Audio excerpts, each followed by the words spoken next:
All right, so let's talk about some of these futures bets in the NBA. So latest finals odds are out over at BetMGM. The Celtics are your favorites, but it's a two-way thing. It's the Thunder, who are also at plus 225. You've got the Cavs at 8-1, Knicks 13-1, Nuggets 14-1, as well as the Lakers at that price. Jenks, I think the main conversation for me is the Cavs look so good, but I still question them when they go against the best of the best, because having a great regular season record, it almost feels like they're the Ravens of the NBA. You know, like the Ravens look dominant in the regular season, but our questions always come in the postseason.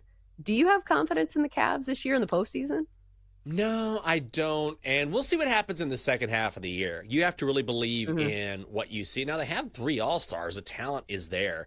I sort of feel like the Cavaliers are where the Thunder were last year, if that makes sense, because I think this year could be the Thunder's year. Like, they've been awesome.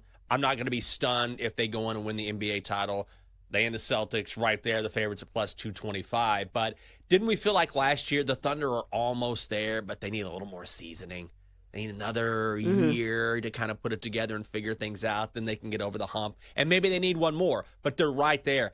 The Cavaliers, I feel like, are where the Thunder were last year, where, okay, now you're getting really good. You're putting it together. You have a great coach, and Kenny Atkinson. Can you get over the hump? But I think I got disillusioned by that stretch against the Rockets a few weeks ago, where they had the Rockets twice in, I think, 2.5 weeks, lost both of those games, and the Rockets are very talented. So I just need to see a little bit more that they can win in big-time games in the second half of the season before I'm all in on Cleveland. Yeah, especially coming out of the East, because you still have to beat the Celtics to come out of the East. So for me, I think the better bet on the Thunder is just bet on them to win the West, because I do think they have a good chance to do just so. I feel like we got to at least mention the Nuggets. Fresh off that game where Jamal Murray scored, 55 points? Yeah. If they can get that from him, and Nikola Jokic is just Nikola Jokic on a normal day at work, you can't look past the Nuggets. So at 14-1, do you think that's a play worth looking at? Yes, absolutely. And the Nuggets they're not a team like the Warriors necessarily or the Chiefs where you've won it before and they kind of glide through the regular season, but they're close because the talent is there.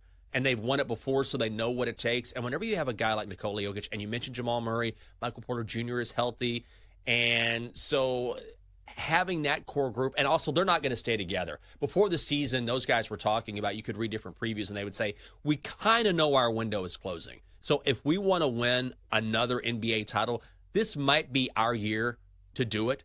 And so Aaron Gordon is back as well. They're right there. Like, they have the talent. They've done it before. From a value perspective, maybe they're not playing as well as, Celtics Thunder, but value-wise, this is a great play for a team that has that world championship pedigree. Especially when their superstar is so consistent and so dependable. I feel like Nikola Jokic is the picture of consistency. Somebody who plays a lot of games, and when he's playing, you can count on him for at least 20-some points, 10 rebounds, probably 10 assists. The guy is averaging a triple-double, which is absolutely bananas for somebody of his stature. Should we talk about the Lakers? I feel like the Lakers are definitely headed in the right direction, but my qualm with them is the fact that the market is probably too high on the Lakers. Like, obviously they're getting all the headlines, and it just feels very square to say, hey, they have Luka, they're going to win an NBA Finals. Do you think that's too simplistic? Do you think there is value on the Lakers? No, I don't.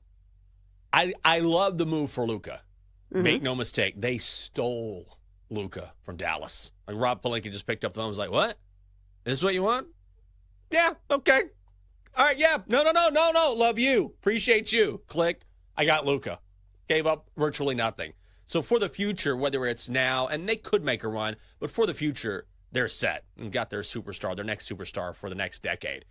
But they need size on the inside because as much as we believe that, I think everyone believes that the Lakers stole Luka, Anthony Davis is one hell of a defender. May not be healthy most of the time. He's out right now. But now they have this hole in the middle of their defense because Luka doesn't play D. Then they had that trade for Mark Williams of the Hornets not go through. That was going to be their answer. Didn't they sign Alex Len to try and fill the void? That's okay. Good luck. The Lakers will be dangerous because of LeBron, because of Luka, but ultimately I don't think they have the complete basketball team that they need to have to win an NBA title, even though, of course, all the money is on the Lakers because once this trade was made, it was like, oh, L.A. Lakers aren't good enough. Yeah, but they do have Bronny James, who's coming off a career-high 9 points off the bench. Threw that in there as a little sarcastic barb. But I think for the Lakers, even when they did have Anthony Davis, they got owned by Nikola Jokic. Like, Anthony Davis is really good, but, like, the one player that I feel like he still doesn't defend that well is Nikola Jokic. So now that you don't have Anthony Davis, who was an NBA first-teamer, like, how are you going to stop Jokic in the West if that is your matchup down the road? Like, maybe if they play the Thunder, who, like, they have big men, but it's not the caliber of Nikola Jokic. Like, few teams have him. But we'll see how the matchups, take place in the West. But I think that's going to be their bugaboo for sure. So, Jenks, let me ask you, have you thought even once about betting on the All-Star game? It's taken some mental gymnastics trying to even figure out the format. Like, I think that's the NBA's first problem. Like, if you're having to write things down and say, okay, this is how it works. You're going to do a round robin. You're going to play this team first first to 40. That's too many things to remember. Like, this is sports. This is new to us because it's one thing if it's, like in football, there's a lot of things to remember, but these have been the rules for a long time. Maybe you can add one extra thing, but when you add a completely different format, like, that's too much math.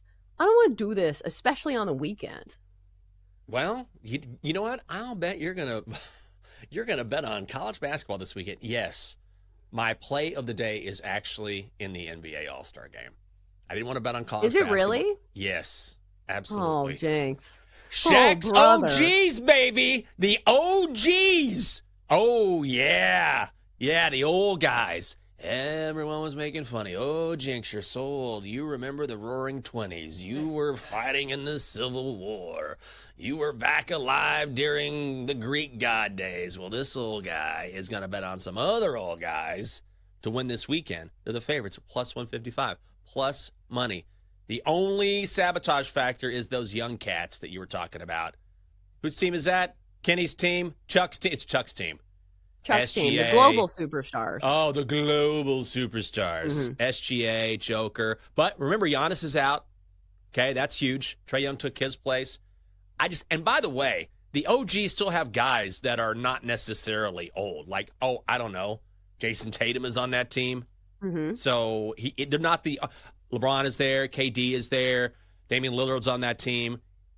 It's not like it's just a bunch of guys who are just kind of – LeBron is still playing at a super high level. I feel like in this game, like the old guys are going to band together and be like, we're not going to let these young bucks beat us just yet.